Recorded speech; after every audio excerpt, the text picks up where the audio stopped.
लोग ये बहुत भाषा, ये जो आप ध्यान करिए उत्कर्ष सर की, हम लोगों ने वो बार बार उद्धृत करते हैं कि हमने टीएन शेषन को भी देखा, और इससे बहुत अच्छे अच्छे हमारे सीईसी हुए हैं जिन्होंने ये जो दो बीते जो सीईसी रहे हैं, चाहे वो राजीव कुमार हो और चाहे अब ज्ञानेश कुमार हो, इन्हें पराकाष्ठा हो गई। हल्का फुल्का झुकाव कुछ जगहों पर आपको लगता है मामूली सा, लेकिन अब सब कुछ। और मैं ये जो है हमारे सीईसी हैं ज्ञानेश कुमार साहब, उनने आज क्या नया ज्ञान दिया है आपको वैसे पता तो होगा, लेकिन फिर भी मैं दर्शकों के लिए कहीं उसको पढ़ दूं और फिर आपसे सवाल करता हूं। उन्होंने कहा है कि मृत वोटर्स को वोटर लिस्ट से हटाना क्या गलत है? ये सवाल कर रहे हैं। वो पहली बार प्रकट हुए हैं जब से कंट्रोवर्सी चल रही है एसआईआर की, उन्हें कोई बयान अब तक नहीं आया था उनका।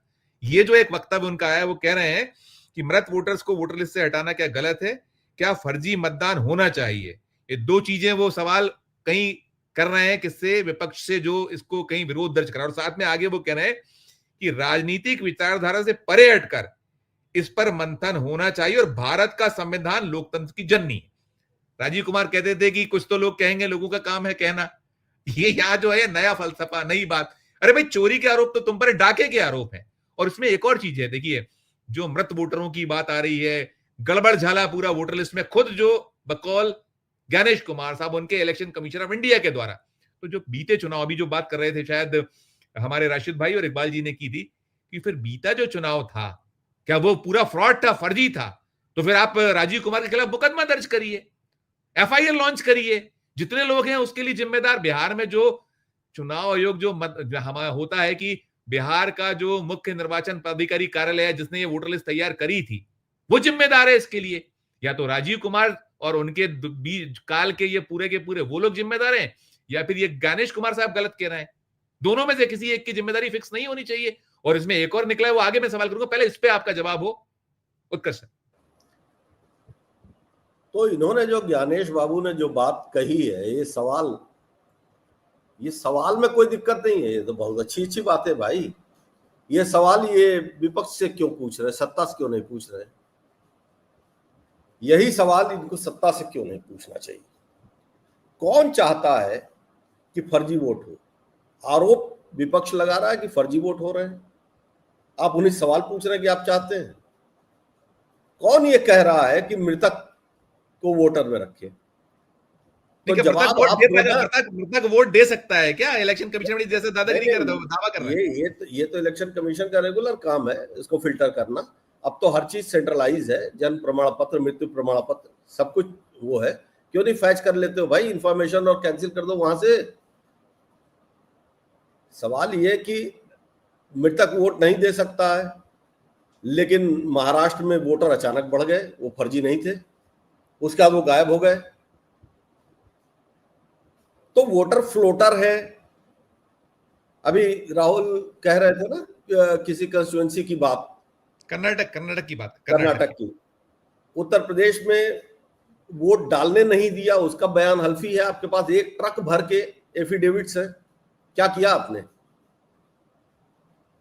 आप कुछ करते दिखाई तो दीजिए।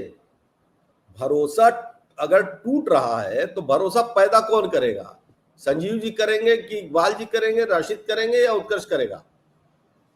आपको करना है। और आप जो सवाल पूछ रहे हैं उसका जवाब भी आपको देना है। You are there only for these questions कि क्या फर्जी मतदान होना चाहिए। आपकी तनख्वाह इसी काम के लिए, आपको सुविधाएं इसी काम के लिए दी जा रही साहब, मगर आपके ही ऊपर यह आरोप है कि यह काम नहीं हो रहा है। तो किससे जवाब मांग रहे हो दोस्त?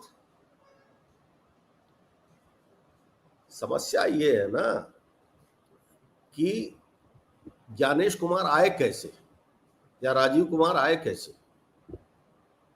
भाई इलेक्शन कमीशन के चीफ को सेलेक्ट करने का फॉर्मेट ही बदल गया। बिल्कुल बिल्कुल। और ये जो बड़ी दिक्कत है, check and balances constitutional position के लिए जो लगने चाहिए थे भाई, ये तो पहले से नरेंद्र मोदी एंड कंपनी कहती विपक्ष मुक्त भारत, तो विपक्ष मुक्त तो नहीं कर पाई। खुद के कुछ सांसद मुक्त हो गए, वो अलग बात है, लेकिन कांग्रेस मुक्त भारत, कांग्रेस युक्त बीजेपी हो गई। हाँ, लेकिन जो कमिटीज थी उसमें से विपक्ष इन्होंने मुक्त कर दिया। इतना काम तो कर दिया कि लीडर ऑफ अपोजिशन को हटा दिया आपने। तो नोट ऑफ डिसेंट भी नहीं लिख सकता भाई, मेजॉरिटी में तो पहले भी नहीं था लीडर ऑफ अपोजिशन, लेकिन नोट ऑफ डिसेंट तो था, वो राइट तो था, वो भी हटा लिया। तो क्या ज्ञानेश कुमार और क्या कमलेश कुमार, अगर इतनी रीढ़ होती तो वहां जाते क्यों? कल को इनका भी इस्तीफा लिखा के पहले रखा गया हो, कौन जाने। हो सकता है संभव, कुछ भी हो सकता है, बिल्कुल ठीक। नहीं, मैं क्या कहेंगे इकबाल भाई, मैंने सवाल था, वो सवाल थोड़ा सा नहीं आ पाया उसका जवाब, कि क्या दोनों में से किसी की जिम्मेदारी नहीं होगी?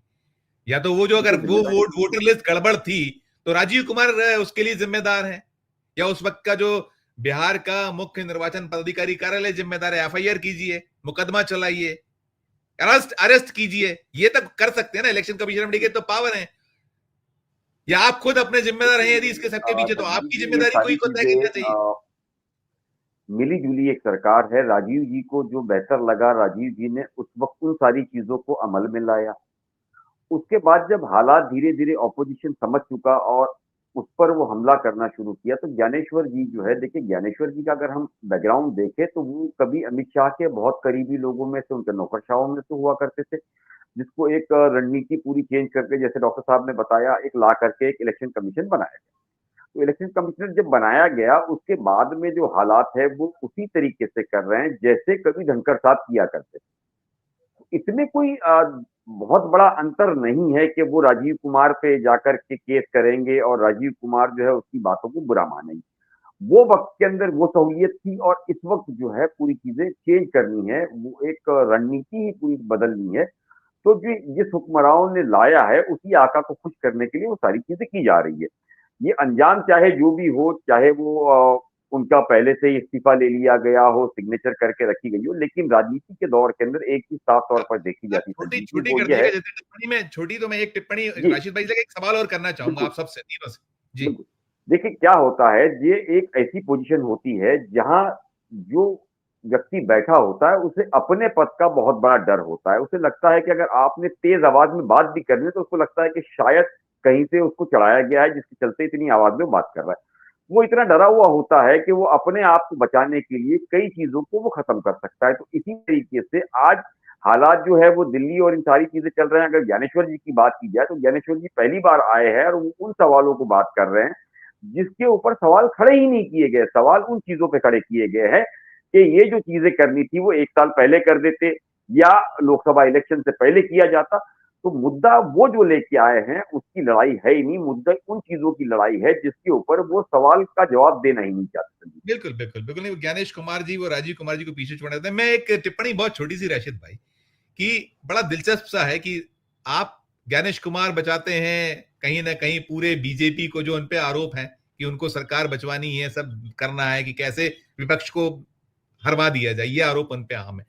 उधर सरकार बचाती है ज्ञानेश कुमार जी को जब संसद में चर्चा की बात होती है, तो संसद में चर्चा के दौरान ये कहीं दलील आ रही है, निकल तो ये रहा है कि चर्चा नहीं होगी एसआईआर पर, लेकिन ये दलील जरूर सामने आ रही है कि भाई वो आकर जवाब थोड़ी दे सकता है इलेक्शन कमीशनर ऑफ इंडिया, लेकिन हुजूर आप ही ने तो उनको अपॉइंट किया, जो अभी कहा उत्कर्ष सर ने कि आपने सारा व्यवस्था ही बदल दी। तो आप प्रधानमंत्री और उनका एक साथी सहयोगी जब करेगा, नेता विपक्ष जान ही रहा है, आपने सुप्रीम कोर्ट को बाहर कर दिया, तो जवाबदेह कौन है, किसके अधीन है इलेक्शन कमीशन ऑफ इंडिया? एक छोटी सी टिप्पणी पर एक सवाल और करूंगा, बहुत एक एक लाइन का, पहले आप इस पर छोटी सी टिप्पणी। संजीव भाई, इसके अंदर आप ये कह रहे हैं कि उनको वो बचा रहा है और उनको वो बचा रहा है, नो डाउट एक दूसरे को बचा रहे हैं। शायर ने एक शेर कहा है कि बिछड़ते वक्त मेरे दोस्त तू दलील न दे, बिछड़ते वक्त मेरे दोस्त तू दलील न दे, मुद्दतों तेरा जमीर तुझे सजा देगा। इनका जमीर ही इनको सजा देगा। टीएन शेषन का नाम हम भूल नहीं पा रहे हैं और इनके किसी के नाम हमको याद नहीं रह पा रहे हैं। ये है परफॉर्मेंस में फर्क। तो इनको पता चल जाएगा जब ये अपने जब किसी नेपथ्य में जाएंगे, किसी उसमें जाएंगे, कि इनका जमीर जब इनके सामने खड़ा होगा। अभी तो नो डाउट एक दूसरे को बचा रहे हैं, लेकिन वो कहां से चलेंगे? वो जब वो आकर इनका काल, पुराना काल इनके सामने खड़ा होगा, आके बोलेगा कि बताओ क्या क्या कुकर्म करके आए हो। देखिए एक लाइन और, आधी लाइन और कहूंगा, हमारे धनखड़ साहब आखिरी गेंद पे छक्का मार के हीरो बन गए हो, उनका भी जमीर कि मैंने क्या नहीं किया इन लोगों के साथ, मिल जाती है सजाएं जी।